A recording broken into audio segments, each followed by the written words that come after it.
welcome back to our Whiskey Wednesday, I suppose, with Binny's. We're here with Starward Whiskey today. Founder Dave is here, and Dave is joining us from the West Coast, and distiller Carly, you're making stuff there, I suppose, is joining us from the distillery in Australia. So we're going to get to see some of the equipment today, which I'm really excited about because I've not gotten a chance to piss off down to Australia for a vacation/distillery tour yet. So Dave, you want to give us a brief brand history here, how this thing got going? Yeah, so thanks everyone for joining, and welcome to the Starward whiskey tasting. So we started making whiskey in 2009, but the idea for Starward actually began in 2007. And the great thing about, I guess, Australia is that there's no short supply of innovation and people giving things a go. So by that stage, the Australian whiskey industry was about 15 years old. That's the modern era. Like, we've been making, as long as there'd been convicts in Australia, we'd been making booze, as you can imagine. So, but that modern era really began in 1992 with a change in regulation that meant that the smallest still size that you could have is 1 gallon. Before that, it was 1,000 gallons. So you can imagine that just to prevent bootlegging and illicit distilling? Yeah, I mean, the larger distillers were actually born in the late 19th century out of the gold rush. So in the late 19th century, the two richest cities in the world were San Francisco and my hometown, Melbourne, because it was a huge mining boom, a gold mining boom. And, wherever you've got miners, you want to be selling booze, right? So they established a number of single malt distilleries that over the years, around the turn of the century, so this is the beginning, 1900s, consolidated and really were the mainstay of whiskey consumption in Australia right up until the 1970s, late 1960s, early 1970s. Of course, we had a huge problem with grape growing with phylloxera, so whiskey was the spirit of choice. And then that law really was built around the existing industry. So if you're going to set up, you're going to be at scale and have something of substance. So it was just kind of born that way. But a gentleman by the name of Bill Lark, and I think, Brett, you've had some Lark whiskey on the shelves over the years, right? We've had Lark was actually the first producer. Lark came into the market probably 15 years ago. Yeah. Bill and Christy, yeah. And so there's no short supply of amazing whiskey distilleries in Australia, but the reason why we decided to get started, I guess, was that a lot of those distilleries were anchored in a traditional approach to whiskey making, certainly using local ingredients. But, one of them had, we make Australian whiskey in the finest of Scottish traditions. And I'm kind of like, well, I think we're well served by 4 or 5 aisles of Scotch whiskey made in the finest of Scottish traditions at Binny's. So why not come to market with something that's innovative, that talks to the place it's made, and that, really starts to edge some space out on the shelf at home, and a reason to grab it, a reason to grab some Aussie whiskey. So with that in mind, and that mindset of knowing we could make great whiskey, make great single malt whiskey, what is it that we could contribute to the whiskey world that was kind of distinctive and really talk to the place it's made? And I think, all great whiskeys talk to the place they're made, whether they're Scotch, Irish, bourbon, but the best of them really capture the culture of the place as much as they do the ingredients, and that was a bit of an inspiration for me, because coming from Melbourne, we're kind of regarded as one of the foodie capitals of the world. And I think it is the foodie capital of the world, but I'll, leave that for others to decide. But, and coming from a big Italian family, it kind of made sense to me that I wanted something we could have on the dinner table, that we could bring whiskey to a modern audience that perhaps only knew of, the big blends, Johnny Walker or Chivas Regal, but we're actually interested in having something that perhaps their dad didn't drink and that, spoke to them. And foods are such a big part of our culture that it made sense for us to think about it in that fashion. So that was kind of the macro brief. And then on a more like, oh, okay, well, how do we build all of these pieces into a product that sits on a shelf?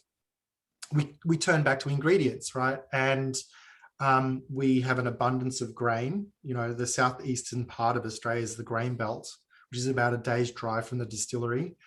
We also have some amazing wine growing regions. And, for me, I figured that obviously we'd source this grain, malted barley and wheat for twofold. And think about how we could kind of reimagine whiskey for a 21st century using those ingredients. And we'll talk a little bit more about that, but also think about how we might be able to age the whiskey in wine barrels for the full maturation. So very few distilleries in the world are kind of blessed to have those two main parts of the whiskey production process so close to their distillery. And we kind of figured that was a great way of capturing it. So at Starward, pretty much, up until a few years ago, maybe 5 years ago, I think I could count on one hand the number of bourbon barrels, for example, that we had, ex-bourbon barrels we had in the distillery. I think there were 4, 2 Wild Turkey and 2 Maker's Mark, because they're my 2 favorite bourbons. And that was it, because I knew that it was too easy a path to go down and become just like a lot of other producers, making a whiskey that's delicious and familiar, but we wanted something that was quite distinctive. So we went down this Australian wine path, and the whiskies we're going to drink tonight, a majority of them are red wine, different variations on that. And we'll talk a little bit more about that, because Carly's got a huge depth of experience in terms of how they kind of come together. And the other one's a fortified wine called Apera, like aperitif. It's closest to a sherry, but if you gave Apera to a Spaniard and called it a sherry, they wouldn't be too impressed. So we in Australia, it's called Apera, and that was actually the first whiskey we launched. So that's kind of the snapshot. 2007, we kind of had this moment of like, the entrepreneurial brain fart that we're going to do this. And then we raised capital during 2008, which, if you recall, wasn't the best time to be seeking funds from people, but we got it over the line. And then, when you start with what you call a brain fart, I suppose 2008 is a somewhat appropriate time to raise capital. Yeah, right. And then we just basically set up the distillery in 2009 and started distilling January 2010. So that's kind of the history. Obviously we've been distilling for over 10 years now, but we're not interested in 10-year-old whiskey, and we'll explain why. Whiskey kind of, modern whiskeys, particularly when you've got a blank sheet of paper and kind of borrowing from all bits around the world, doesn't need that long. And in fact, in our environment, it can actually make for an inferior whiskey. I think pretty wood heavy whiskey. Yeah, there's it's going to be hot and dry. Yeah, right. We want a balance between that previous use of the barrel, the oak characteristics, and the beautiful spirit that we craft. And so, getting that into sort of like a symmetrical sort of triangles. Not easy, but it happens quickly. So, we've got to keep an eye on that. But why don't we get started drinking? Because otherwise I'll talk you guys out of having some whiskey. So we're going to start with twofold? Let's start with twofold. And interestingly, this is, of the core range, the most recent release. Like, this is available pretty much universally in all of our markets except for Europe. Brett, what are we retailing twofold for now? Twofolds, we've actually have some very nice promotions going on. We're tying in twofold is $32.99. We're running it on $29.99 on MOPS, and then we have we've put together Well, actually, that's with Nova and Solera. Hey, We've got some tease for programming later. around it, but yeah, yes, exactly. It's, you know, and so for me, this is firmly in the sharing cabinet, right? This is whiskey that you want to have available all the time on the shelf alongside a great bourbon, Scotch, Irish whiskey. It just happens to come from Australia. And the thing that I love about this whiskey the most is its accessibility, right? Like, not just in terms of price point, of course that's important, but you know, it's a really well-crafted, nice round whiskey that you can have neat and share with people that might be new to whiskey and go, hey, try this. It's really interesting. It's aged in wine barrels. Yeah. It's not going to be something that there needs to be any trepidation over, right? Like, you can just kind of get friendly and just juicy and yeah. I mean, yes, like that chocolate, and it is like you said with everything. It's like, you should have this. If you're going to have some examples of some different things and you want to experiment, you should really have something like this. Yeah, because you can see elements in a number of different styles with that. There's like this cacao chocolate thing in the middle. Yeah. You know, it's light, it's easy. All of that mid palate that you get in Starward whiskies is the wine barrels that we're using. So, you know, that different accents come out. And, you know, Carly's going to have a chat a bit more about like the different styles of barrels, French oak versus American oak, and the nuances of flavor that we get out of those. But I think, in a weird kind of way, being a double grain whiskey, the wheat with malted barley, all aged in wine barrels, the wheat gives, I think, the wine some space to shine, you know, in a way that with Nova, because it's a single malt, you know, there's a whole heap of complexity there, but this to me just kind of like it's almost giving it some space to kind of showcase those flavors. We talk about that a lot with especially with wheated bourbons, and you know, as a grain distilled wheat, I think more often than not doesn't give a lot of flavor. It's just a little soft roundness, and it really gets out of the way, and it just lets these other ingredients like shine, body, you know. And I like, and it's really that kind of fresh red fruit from these wine barrels. I think a lot of times people might get caught up with a wine barrel and have you know, they might have tried some old stodgy Scotch that was a wine barrel, and it might be kind of drying and tannic and have that real like stewed fruit character. But this is lively. This is a lively whiskey. And there's a few reasons for that, Brett. Like, if you think about it, well, particularly with finishes, wine finishes, they've had 2 hits of oak, right? So that's instantly going to kind of make it a bit more confronting. And these barrels are wet filled. So being so close to the Barossa Valley, the Mornington Peninsula, Yarra Valley, the central Victorian wine growing regions, the barrels get a rinse at the winery.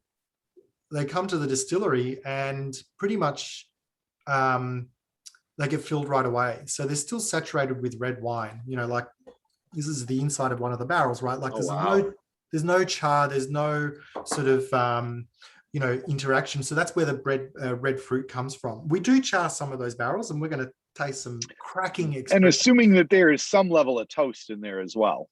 From the winemaker. Yeah. Right. And they'll, you know, so we're in the hands of the winemaker's wood policy, you know, which is exciting in that regard. And you know, it's no accident that Carly, for example, and most of the team that work in the Bond store are actually winemakers. They've got an amazing palate.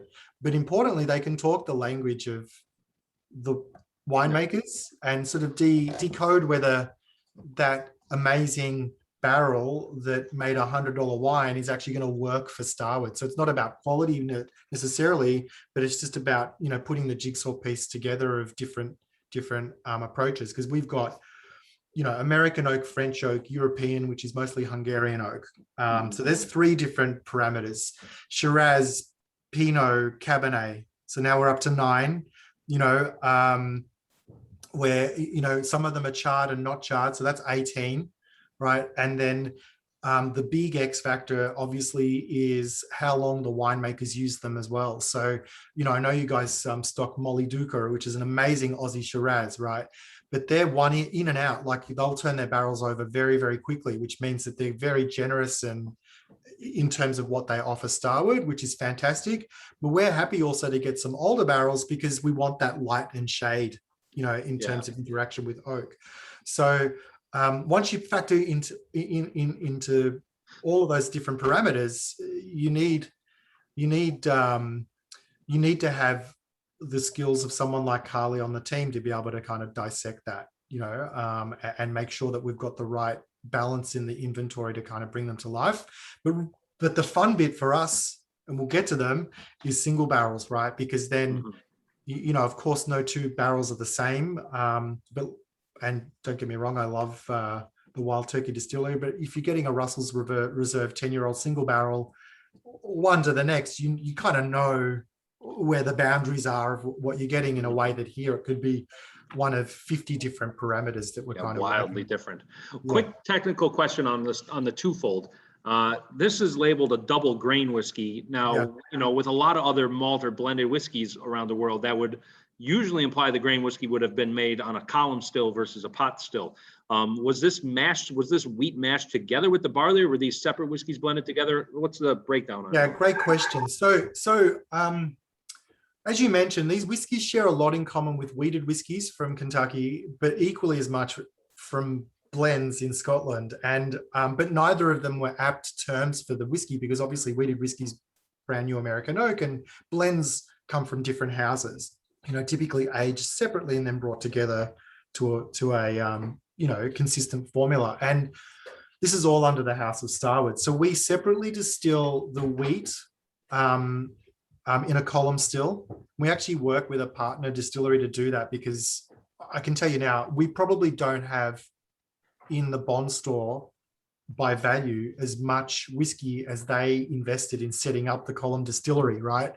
So, it just made sense for both of us to partner together to get that wheat spirit to our specification, arrive at the distillery. And then we distill, and we'll see them shortly, the malt component in double pot stills in Port Melbourne. So they're separately distilled, separately aged, and then married together, and in a roughly 60-40 split. We haven't had to deviate much from that 60-40 split. That's 60 malt, 40 grain? No, 60 grain, 40 grain. malt. Okay. Yeah. As you mentioned before, grains aren't typically very yielding of character, but this spirit has a really lovely cereal note to it. And if we're lucky, Brett, it might be, you might need to twist our arm. We might try and get one of those single grain wheat whiskies as a single barrel at some point, because they're just absolutely. That'd be cool as a single barrel. It's been a tough nut to crack as a category, I will say. It would also be cool just as a component, because so you're running on a column. What are you distilling to on that column? In other words, when you receive liquid, what's the? It arrives at about 92. Okay, pretty high. So that's basically, in America you'd call it light whiskey. Yeah, it's pretty light, right? But it's a light whiskey but there's still, to your point, there's that roundness that it still delivers. There's lots of that cereal character coming through, sweet, and a little bit of spice as well. That's what I think that there's that grain component provides. And then, you get all of the aromatics in the new make spirit that we just, ferment with an ale and distilling yeast, and it's a lovely combination when we put them together. Well, it would be, if we're going to do so, if we're going to talk about that as a barrels, the other thing we need are some of the, if possible, it would be good to get these as the raw components, because that would make, or when we're lucky enough to have you in Chicago, instead of on a tablet, which will come sooner rather than later, that would actually make a great tasting. I'm guessing you've done that before. Oh, absolutely. Where you could bring the components together and say, okay, hey, these are the two things that go together. These might be what they would taste like that age. You isolate the wheat and barrel it as well. Yeah, that's right. So it's separated out. So that's not difficult to do, and importantly, we can. It's a bit of fun, right? Because we can obviously isolate the spirits before aging, but then it's probably a good segue to jump into Nova too, right? Okay. With Nova, we can then separate the distillate from the barrel point of view as well, right? Because I was explaining to the guys earlier that Nova is our cuvee. It's a mixture of all of these barrels, 36 different combinations into one bottle that's married consistently from batch to batch. So with all of these single barrels that we have now, we can deconstruct Nova at the aging side of things too, and just sort of understand what each of these component single barrels provide to that one product. Well, we're going to have, and we've got a Carly question coming up from one of our regular listeners and watchers, yeah. one of our friends, which is interesting, that having to do with basically other mechanical parts of working with wine barrels in general. Yeah, absolutely. It's a great question. So we'll leave those for Carly. Carly, you still about? Yes, I'm here. I'm sitting in the masterclass. It's a bit noisy out in the distillery, so Awesome. I've put my camera off and on mute until I'm ready to go. But I can answer the question if you. Yeah, Sure. sure. That's a very nice. So, That's a very nice clock you have on the wall. So, by the way. Oh, thank you. Yeah, it's 5 to 11 in the morning. All right. So Paul, our buddy Paul, asks, how can you use so many wine barrels and never get a hint of sulfur? And is there a huge QA process that rejects some barrels that have that sulfur component? Or is it not an issue with Australian red wine the way we see it with some European wine casks? No, that's a really good question. So because we work so closely with a lot of wineries nearby, we can specify how much they sulfur the barrels towards the end. So when we get our barrels coming in, we always get a light dusting of sulfur. So enough to not let the barrels go volatile. But when we get them, we'll steam them and wash them, and that sulfur dissipates. And we have a sensory QA kind of, I go and sniff all the barrels and a few of the other team members, and we sign off the barrel before it can get filled. So, right. Yeah. Okay. And now piece that's of that, normally you done, agree like you sulfur the barrel to keep it from getting moldy, right? Just point of clarification. Yeah. Okay. Yes. So that's a big thing in the wine industry. My background is in winemaking, as Dave said. So we would sulfur them every 6 weeks to stop them from acetic acid taking over and making it smell like nail polish remover or vinegar. Yeah. So Right. it's a hard balance. Oh, you said that's like acrolein, kind of. What would you when Yeah. you're getting the is acrolein character for the wine pair? Well, the nail polish. Yeah, ethyl acetate is the actual compound. Yeah. Which So, is and really that's difficult to get out. And the wood. So, and we normally, so the wood source. Another thing that I'm always confused, because I think sometimes people also confuse a sulfurous character with actual sulfur, when in some cases it could also be an abundance of wood. And I think that will carry over for some people. It'll hit because they seem to be like phenolic and hit the same receptors in your mouth in the same part of your mouth. So, I mean, so you guys' application of wood also has to be very judicious to make sure you don't get that, right? Yeah, definitely. And also spirit character as well. Sometimes our wheat spirit might have a few more fusel oils in it. And some of those oils are like ethyl mercaptan, like onion kind of thing.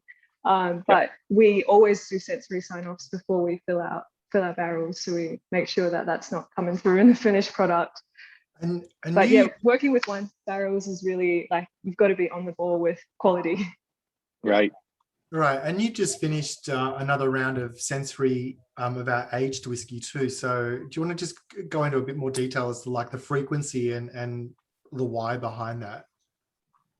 Yeah, so because we age the majority of our whiskey in red wine barrels, we do a sensory check when the whiskey comes to about 1.5 years old. That's where we do our first sensory pass. And in the past, we have found some sulfurous notes, and that's when we decide what to do with them. So a really good way to get rid of sulfur is char. So if we do pick up some of those char sulfurous notes, we transfer them to charred red wine barrels. And after a year, that clears up the sulfur completely, and we can blend that into Nova. So Nova's got a portion of, it's majority fresh red wine barrels, but a portion of it is charred red wine barrels. That is actually awesome whiskey. That's a great thing to bring up, by the way. Thank you, because we have experienced a lot of confusion in America because our national spirit by law has to be aged in a charred new oak barrel. And there's always confusion for people to think, well, if it's charred, it's going to taste burnt or it's going to taste smoky. And they don't understand that vodka is run through char, because char is a filter, right? Mhm. It's not a flavor Yep. additive. Char is a filter. So I'm glad you brought that up as a way to clean that up, because a lot of people, especially in the bourbon and rye world, are confused by that, thinking that char actually creates a smoky flavor when it in fact is neutral. Yeah. Mm, mm. Our Yeah, friend yeah. Polly asks, how quickly do you get the whiskey into the wine barrels when you take receivership of these barrels? Probably minimum 1 day. Like I have a few friends in the Yarra Valley. That's the closest wine region Okay. to Melbourne. It's about 50 minutes away. I've got a few friends in wineries there, and they've emptied the barrels and I've filled them straight away. But yeah, usually about 2 weeks, two to 6 weeks. We don't want to leave the wine barrels empty for very long, because then we start seeing acetic acid and ethyl acetate come through, and yeah. Would you So- ever do you ever sort of refurbish by adding in a little bit of wine and rolling and dumping? Is there ever a case where you'd refurbish like that? No, we've never done that. No. Okay. No, because we don't have wine on site at the moment. Wine's a bit my favorite part about moving to the spirits industry is that spirits take care of themselves. You don't have to worry about oxygen. You don't have to sulfur them. Right. So if we had wine here to kind of do that, that's just like a whole nother Right. QA process. Right. Yeah. Well, you want Yeah. to talk a little about what goes into the Nova blend then? So unlike Twofold, this is a single malt. So this is all house-made malt there. Yeah, that's right. Carly, do you want to take over and sort of walk through? Well, actually, why don't we go for a walk if you're not too far away? Oh, you're not far away, right? Why don't we go for a walk? No. I'm And right you can outside. kind of walk through the single malt whiskey production process, because the rest of the whiskeys we're tasting kind of have that. And while Carly's doing that, I can kind of give you a bit of a background as to how this whiskey came to be. Because as I mentioned, Twofold was our most recent release. Nova we're going in reverse chronological order. Nova was launched in 2014. Yeah, 2014. And Solera was the first one we came to market with in 2013. So, that was aged in fortified wine barrels that were shaved, toasted, recharred, sort of typical sort of approach to those modern whiskey distilleries that we're seeing pop up around the world. But when I was I think barrel 3 or 4 would have been an experimental wine barrel. And the big challenge for us early on with wine aging was I didn't want it to be the Aussie Shiraz of whiskey, poke you in the eyes and give you a slap across the face and say hi. That's not what we were looking for, right? And so when if we exclusively shaved, toasted, recharred those barrels, the intensity that we would get, there's lots of complexity, but it comes with a degree of intensity as well. Mhm. And I think one of the hallmarks of Starward is that, we want to balance that really carefully to have really complex whiskeys. And, Nova's a great example of that. But something that it's not a one-hit wonder. It's like, okay, well, I've done that. I can click the notch on my belt. I've tried an Australian whiskey, but that's an acquired taste. We didn't want that, So it took us some time to really fine tune that. Another year of kind of just working with that, and we were fortunate enough to get some barrels from a family winery, very big family winery called Yolumbo. And they're one of the very few family wineries left, I think, that have a cooperage on site.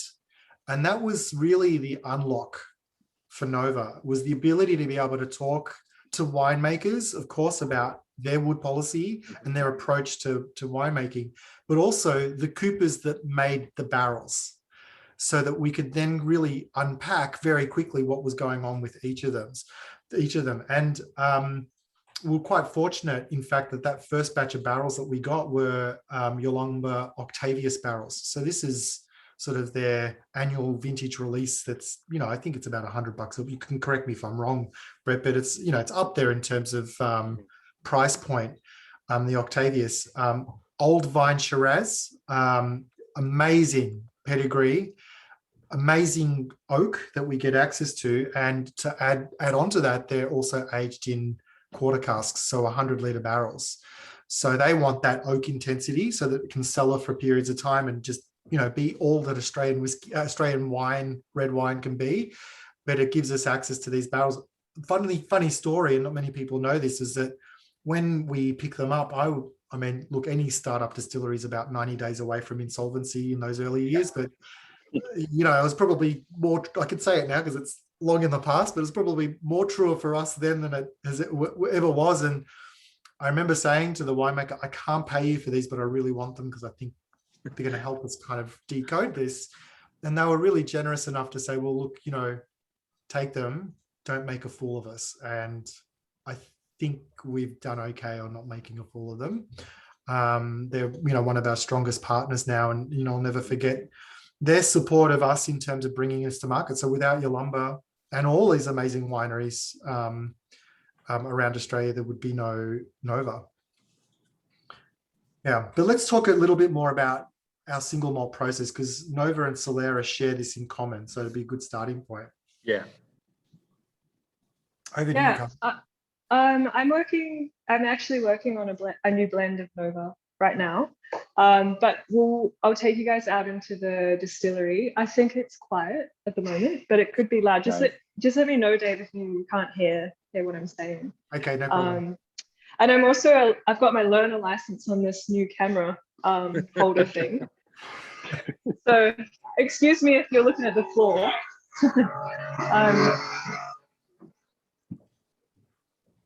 So far, so good. It's actually quite quiet. Yeah, I think okay. that as long as the earphones are Bluetooth, the earphones are blocking out the feedback. Good. Yes, they are. All right. Okay, I'm going to switch to our bond store. So this is where we store all of our barrels. And for the single cask process, these laid out here are for the next batch of Nova. And what goes into them essentially is a portion of, as I said, fresh red wine barrels, and then we have charred red wine barrels. All of these at the moment are French oak. So how we do this is we lay it out half a row, and we go through each one individually, and we check it for its maturity for a level of 1 to 3, because we live in Melbourne and our temperatures just change and fluctuate so intensely, from being -4 degrees to about 50 degrees in here. We don't have any cooling regulation inside this warehouse. So our spirit's ready in 3 years, or it's looking pretty good at 2 years even. So we go through and we rate each barrel for its maturity. And then we also have another rating for sulfur because of the fresh wine aspect, and you never know really how the barrel's going to look. But these have all had their first sensory pass, so they're usually pretty good. And then so these are the fresh red wine barrels. We have a various amounts of cooperages. Most of these are all French, and then our charred barrels that make up about 30% of Nova. That's kind of our ratio we work with. These have been, the liquid inside here was in a fresh red wine barrel, and then we transferred and moved it to a charred barrel, either because it was not quite mature when we did the first sensory pass, or it could have had some sulfur issues. But we're not really finding any sulfur issues at the moment, because we really deal with our barrel quality as soon as we get them in. So if we fill quality barrels, we'll hopefully get quality spirit out of them. Yeah, so we'll pull all of this out, and we do something called fractional blending, where we have, sorry, I'm going to try and move this camera,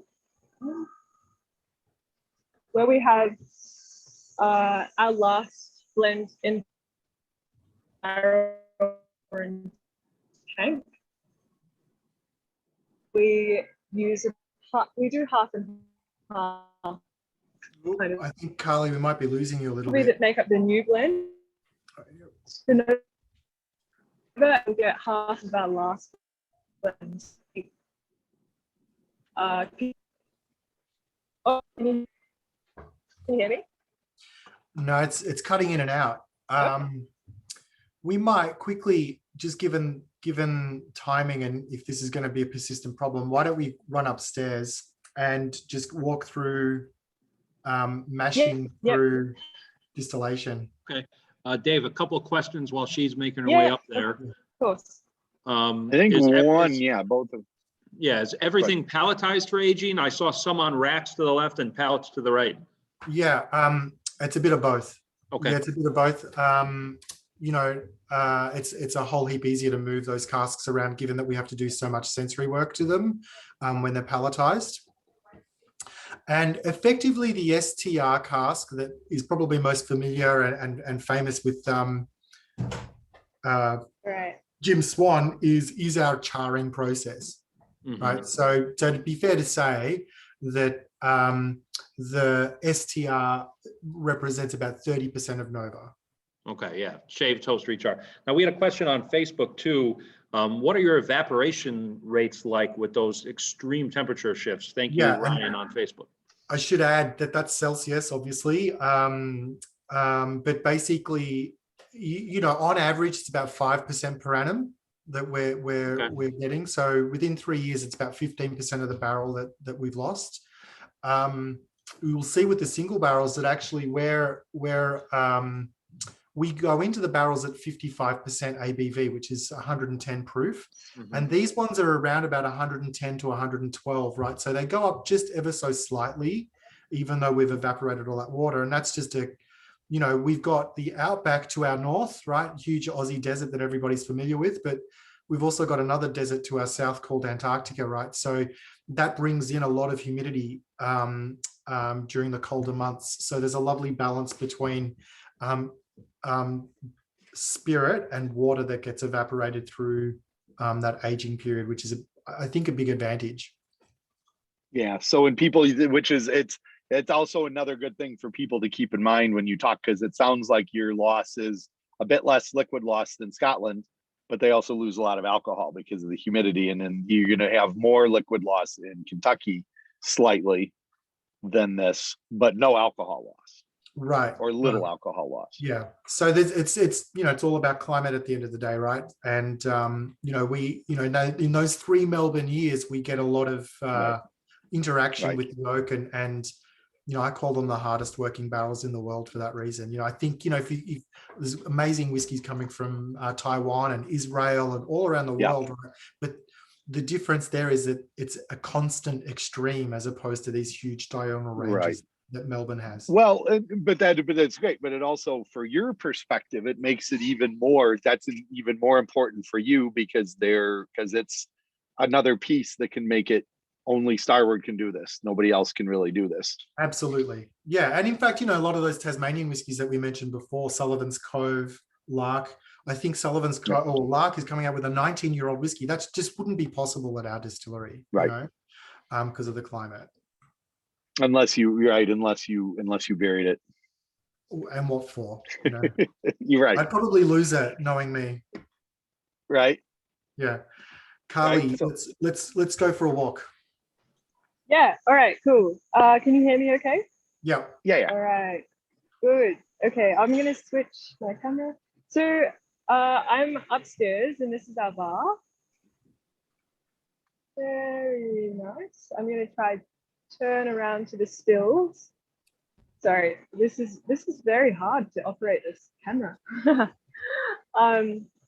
So here we are. You're doing just fine. It's like a professional documentary crew. Good, amazing. Usually our brand ambassador will be doing this. So yes. Okay, so here we have our mash tun. We store our malted barley outside in a silo in the car park. But we have a mill inside and we mill to demand, depending on how much we're brewing. And then when we mill it, we have a grist case that holds the grist right above the mash tun. So When we doughing in is like when we push through water and allow some grain at a specific rate to go into the mash tun. I'll see what's going on inside.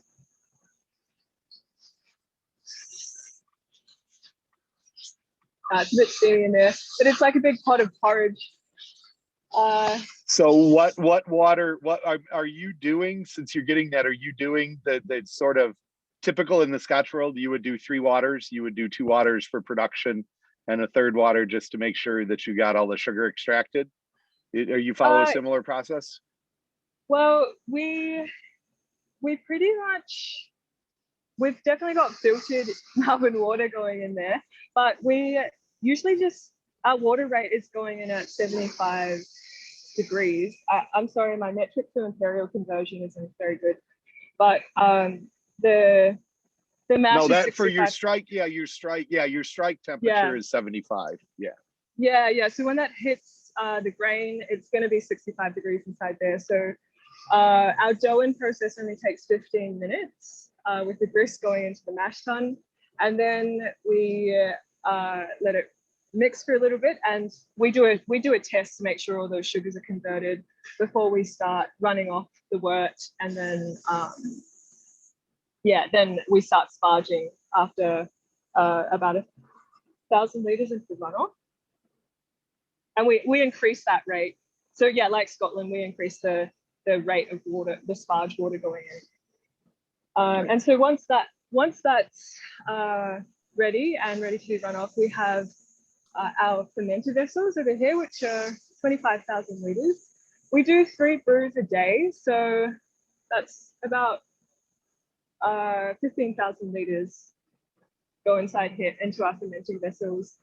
And a cool thing about Starward is that we've got 2 yeasts. We've got a distiller's yeast, which is the war horse of our ferment, and then we also use an ale yeast, which is similar to Hefeweizen, kind of. If you taste our finished fermented wash, it smells like a wheat beer or a Hefeweizen, or sometimes Hoegaarden.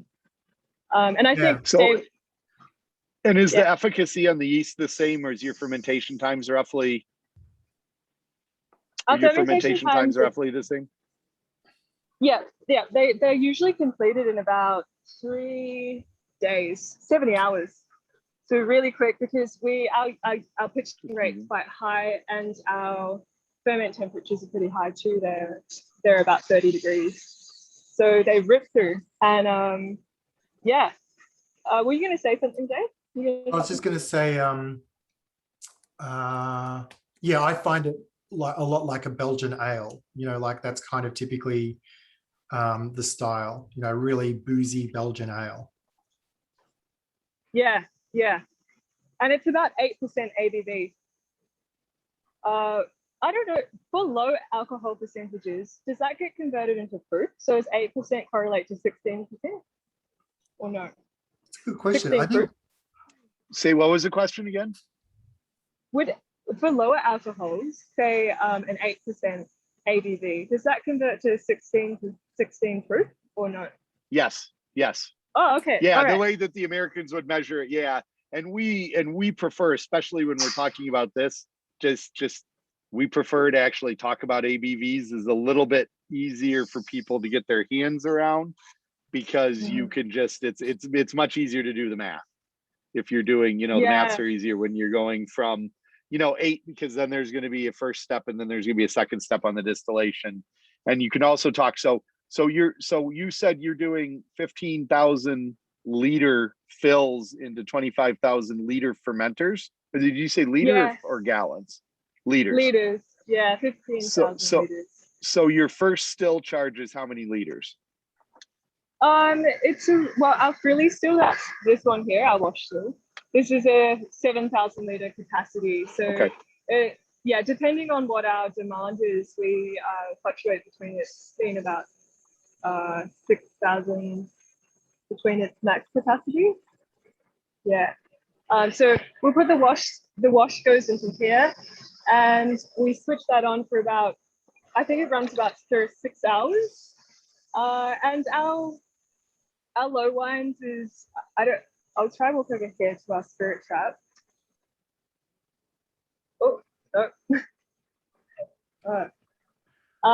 Yeah, it's a bit, you can see that there's like copper sulfate building up inside there. So Sure. yeah, so that's kind of like our stripping run of our sulfur compounds and our ferments. And So this still. And did you say 6 or 36 hours on that run? 6 hours. 6. Okay, because you nothing. And if you get up, it's interesting for folks to look at too. It looks like you get some decent. It looks like you're not getting a ton of reflux necessarily out of the way the still is setting up, but it looks like you must get a lot of reflux because I can't really tell the angle, but that your line arm is slightly upward tilting. I can't really tell the angle of the line arm. Yeah. The line arm's like marginally lower.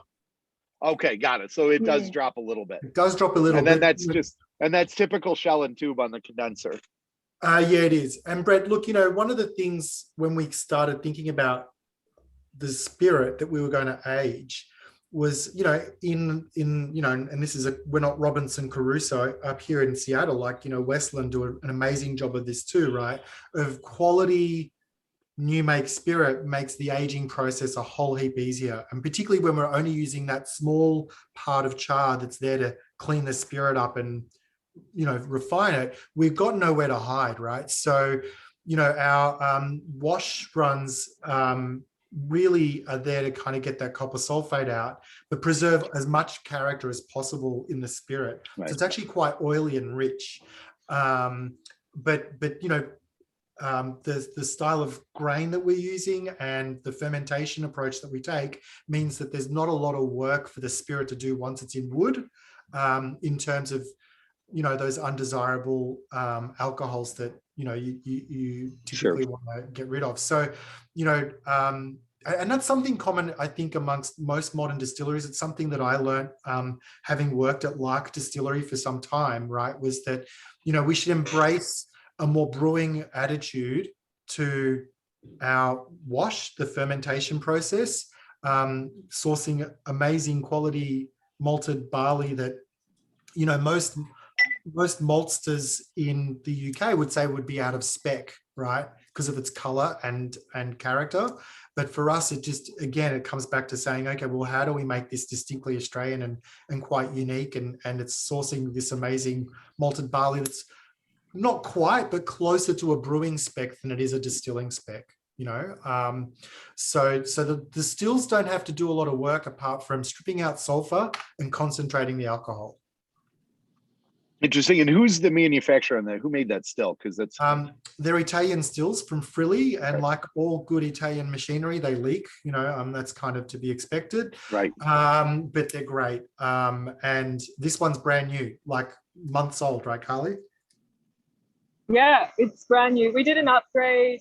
We started last February, but then COVID hit. We got set back a little bit, but we got up and running about October last year, I think. And she's working really well. And then we have 3,600 litre spirit still, which is our old wash still from the last upgrade. It's a pot still as well. We have a jacketed neck, so we can adjust how much water goes through there, and that's for us. We adjust that for higher reflux, so we can kind of make our spirit a bit more delicate and make sure we're getting those fruity compounds coming through in our spirit. And we're running at the moment. Yum. Yeah. So cool. Yeah, that's interesting. And those stills are, who is actually using, I believe, the same stills in the whiskey business is fairly prominent, are the Cooney family in Whistler in Ireland. North of Dublin has their kit is actually from that Italian producer. Teeling also do use them as well. Do they? Is it the Teeling stills? Okay. Yeah, but yeah, they're amazing. I was joking before, they're amazingly well crafted. The original stills that we had were actually manufactured in Australia, and there's an interesting story there. Like, I was in the middle of raising capital, and a guy called me up and said, "Oh, I hear you're starting up a distillery. I've got 2 stills if you want them."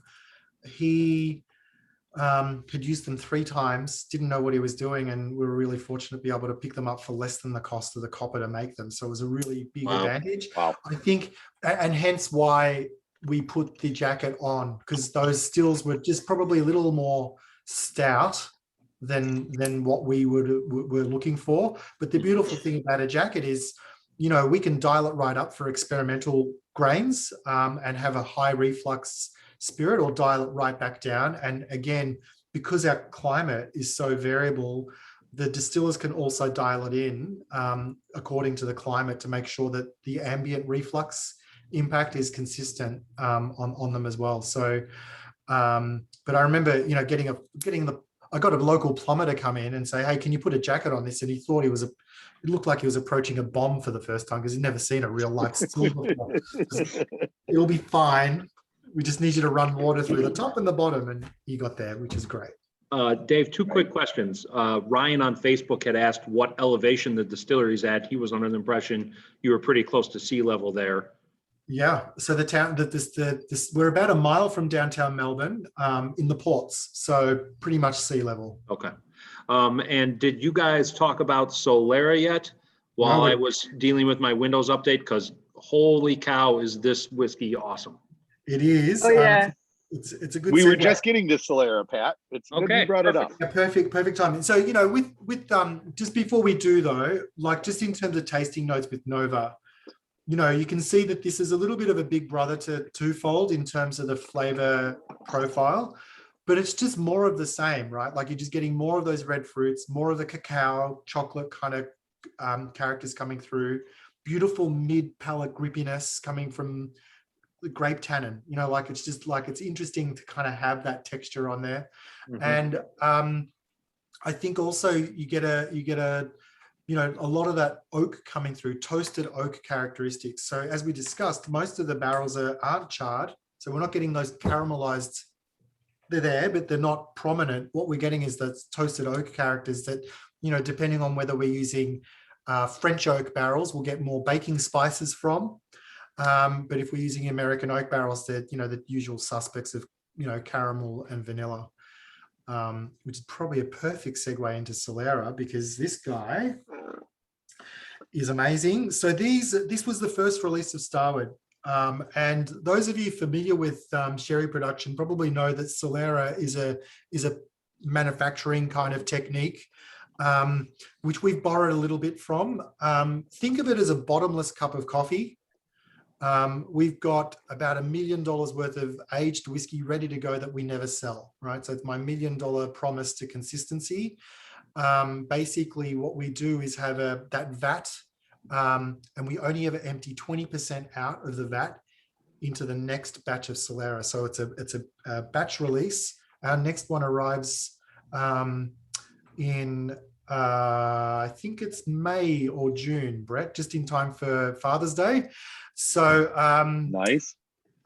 We are like, I mean, this is becoming more, you know, increasingly difficult to get a hold of. I mean, we've got to keep our grandparents and great aunts alive so that they drink Australian Apera, so that we can then have these amazing Apera barrels to age in. They're very scarce now, but when we started, you know, I was very mindful of the fact that, you know, this is something that from day one I can make an impact with. So the beautiful thing about Solera is it's amazingly consistent from batch to batch because of that tank, and that we're only drawing out. Were those the big wooden tanks that I saw in the back of that barrel room?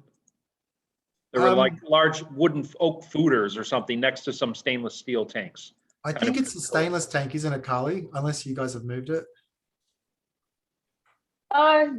Yes. So at the moment, because we're making so much whiskey, we do keep it in a stainless steel tank. But even a portion of it, because we really need the tank space, we'll make a blend and then we put it back to barrel, the original barrels that they came in. So, and then we just kind of call that the Solera. So the benefit of that is that, you know, every single batch of Solera has the very first barrel I emptied at Starward in, you know, 2013 in it, you know, which is pretty special as a whiskey. You don't get that very often. It's might be in homeopathic quantities, but it's in there, you know, and that's pretty special. But forgetting about process for a second, I shouldn't say this because my son's over there and he's the firstborn, but your firstborns are pretty special. And sentimentally, this one's a favorite of mine. And Well, but does it give you consistency though? I mean, isn't that part of what you get from that process is a level you can have some even more consistency than you would get gambling with pulling things of the same age and the same profile. And... Well, 100%. Yeah, that's right, Brett. The challenge for us is that we're growing so fast, right? So that consistency is there from batch to batch. But if we picked out batch one of Solera and tasted the current batch, they're two different whiskies, right? So it's just evolving millimeter by millimeter over the years. It's just more of the same, but it has evolved. And yeah, to me, when we think sherry cask aged whiskies like Glenfarclas, I mean, they're beautiful, right? Like they're delicious. And to me, this was kind of a tip of the hat to those Scotch single malts that just do that style so well, but with a different barrel profile that could talk, a different accent on same language, I think is probably the best way to describe it, with these fortified Australian wine barrels. And, sherry cask whiskies to me are all about Christmas. They've just got those dried dark fruits in them. I think this is still Christmas, but instead of those British puddings, it's probably more Italian panettone, like bright dried fruits, caramel, toffee, creme brulee kind of flavor profiles. And I love this. The kids have actually been tasked with making sampling kits for our master classes, and I may kind of eat into their work sometimes while they're doing it.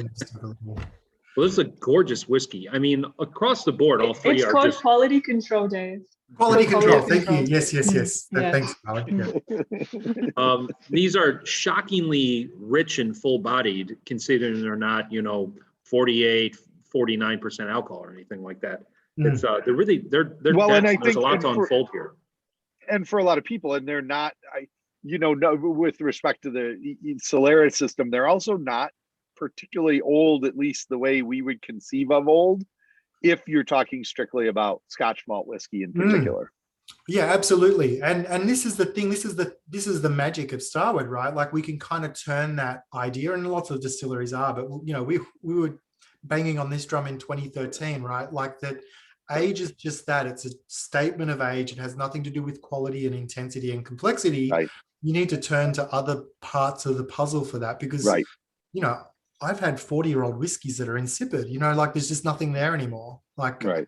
And that's just not the case with these young whiskeys. So, I think it's about education and people kind of learning a bit more about the place that the whiskey's aged in, and, what a great time to be selling whiskey in the United States with amazing distilleries sort of supporting this idea as well, because as I said earlier, it's not just us. We've got great mates here in Seattle and all across the United States that are doing a similar sort of thing. And then across the world, Penderyn, Kavalan, Milk and Honey, a great Israeli distillery that's just been launched. And there's more coming. So I get really excited about this because it really does make that part of the aisle really interesting. And it tells you how much we all miss Dr. Swan. Absolutely. Yeah. And, interestingly, we reached out to him just as we were starting to make whiskey, and I kind of told him my approach to it, and quite generously said, I don't think you need my help. He's like, if you stick to this sort of approach, you seem to know what you're doing. And, that's a lot of borrowed intelligence and experience that I had gathered from those Tasmanian distilleries that, were making and still make amazing whiskey today. I know that this isn't necessarily the case all around the world, but I'd gladly take the keys to any of my whiskey friends' distilleries in Australia that such as the quality, it's just all amazing. And I'm telling them to get a crack on and make some more so that we can have an Australian section in Binnies, which would be awesome. Yeah, we're working on it. in a sense, Dave, you've kind of combined all worlds of brewing, winemaking, and spirits, kind of pulled them together. Yeah, that's right. Because I mean, I'm a frustrated brewer. Sam kind of raises his eyebrows when I say that. Sam's employee number one and our production director. But, I love the idea of bringing all of these worlds together to create something really, really unique. And I'm, shamelessly borrow from other areas, but the combination of all of those things creates something that is Starward, which is pretty special. So this guy's on allocation. We'll let you know. And of course, Binnies will definitely get their fair share of Solera this year to make sure that we've got those shelf stock. But it is one of those things that comes and goes. So if you see it on a shelf and like it, my recommendation, this is the shameless plug, is just to buy it. So good. Because it won't hang around for long.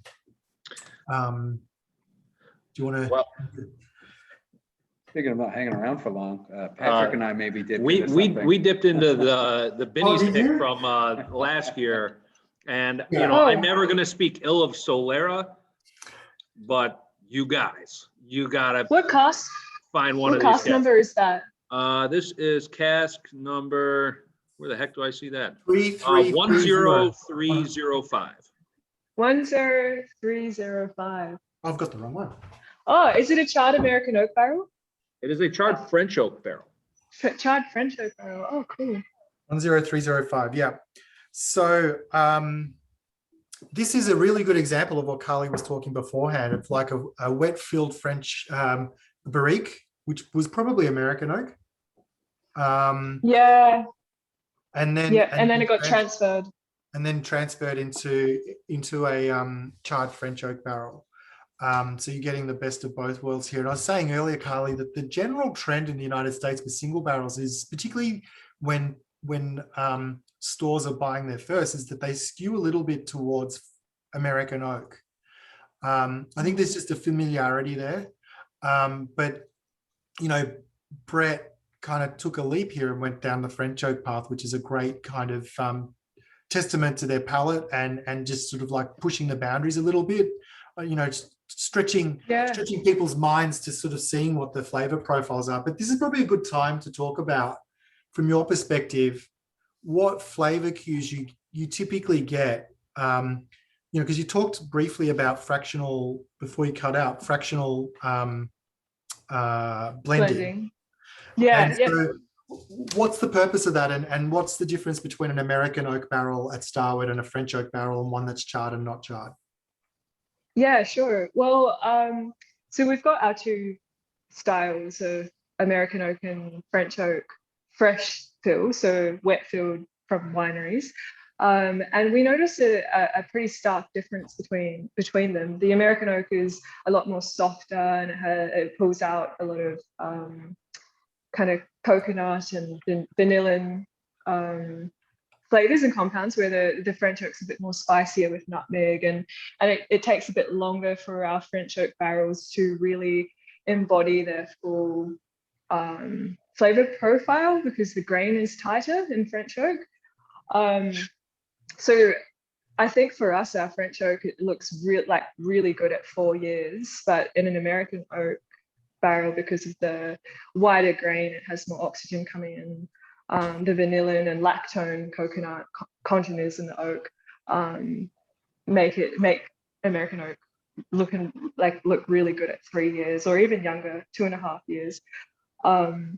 But my favorite is French oak, even though it takes a bit longer. I think for me, in the finish, I just find it a bit more intriguing and thought-provoking with the like integration of tannin and spicy character. And if you guys said you've got a charred French oak barrel. Yeah. Yeah. First aged in a fresh red wine barrique from Barossa Valley before finishing in a charred French oak barrel. Yeah, those are my favorite, because myself and the head blender Jared, we go through the casks and allocate them as single casks. And the charred French oak barriques are my favorite, because there's like a lot of apple, strudel, cinnamon. I think the the caramelization Absolutely, of Yeah. yeah, it's so cool. Like the toastiness of the char inside that barrel, like it's charring the red wine that was in there previously, but also the oak components, which are this kind of spicy congeners. And I think for me, I think it's a lot more thought-provoking than the charred American oak barrels. So Yeah, well, there translation is. There's like viewers that is that we thing. chose the better barrels, just saying. Yeah. Well, yeah, and just so people understand, for you, the one thing, and Dave kind of brought it up, the selection process, and Pat and Joe and I, who are all in the screen, basically do the vast majority of the barrel selection. We do have other people in the company that work with us, but the ultimate tasting panel ends up being the three of us when we do this. And just so, and this is good for listeners to know, we do this blind. So we don't figure out, we didn't look at any specs. You know, Polly gave us the barrels and we tasted them and we said, this one's really good. Then you pull the cover off and you look at it afterwards to make sure. And we try to make sure everybody knows that we do things strictly based on, you know, we do everything strictly based on what we taste and whether or not this is something that's enjoyable. Mhm. Right. And this is like that graham cracker. I mean, there's like caraway and that clove and nutmeggy sort of character in the middle. There's the cinnamon, you know, yeah, you have a apple little bit of strudel. that. Yeah, 100%. Yeah, that palm fruit sort of. Baked palm fruit for sure. Yeah. Now, this is almost gone at this point. This came in the fall, I think. And we were selling this for what, like $70 or something, Brett? I think. Yeah, 65, 70. Right in the same range as Solera. Pretty rocking deal. Now, we did just taste some more barrels a couple weeks ago. I know David mentioned them before we went live here that he was a particular fan. I don't have the spec sheets in front of me for the barrels we picked. I think they're another pair of charred French oak. You're right, they are. Actually, you might, these are 4244 and 4219, Carly. 4244 and 4219. Oh, those will be fresh French oak barrels. They're not charred. Okay. Yeah, Right. but they're beautiful. I do know them off by heart because I'm biased to French oak. That's my favorite type of oak. So although I do love American oak, it's good. It's good, nice and smooth. But yeah, those whiskies are fresh, I'm pretty sure. Am I right, Dave? I think you are, they're because not it doesn't charred, call yeah. out on the spec sheet. It doesn't call out that they're charred. So I think Okay. you're right. But friend, you know, Yeah. and this is what this will be fascinating for those of the viewers that have, you know, purchased themselves the charred French oak barrel to then kind of contrast it with these next barrel picks, which are wet filled and not charred. Will be a great kind of way of just demonstrating that fractional blending that you were talking about beforehand, and, you know, bringing that all together into Nova as one product. Yeah, yes, true. The fractional blending, did you guys hear what I said about that? About Very briefly, different but maybe parts of... now that you're back, it'd be great to just cover off on that. Yeah, so with Nova, we have a portion of it that's fresh French and American oak. It's predominantly French oak. That's why you get that spiciness, spice-driven characters in Nova. But then the charred American oak component, like, brings back the sweetness and brings it in line with, in a more balanced kind of way. So the fractional blending is kind of, we do sort of work to a recipe with it being a percentage of charred American oak and then fresh, and then also from our last blend we'll blend that back in to another part, so it's kind of, it's consistent. Yeah, and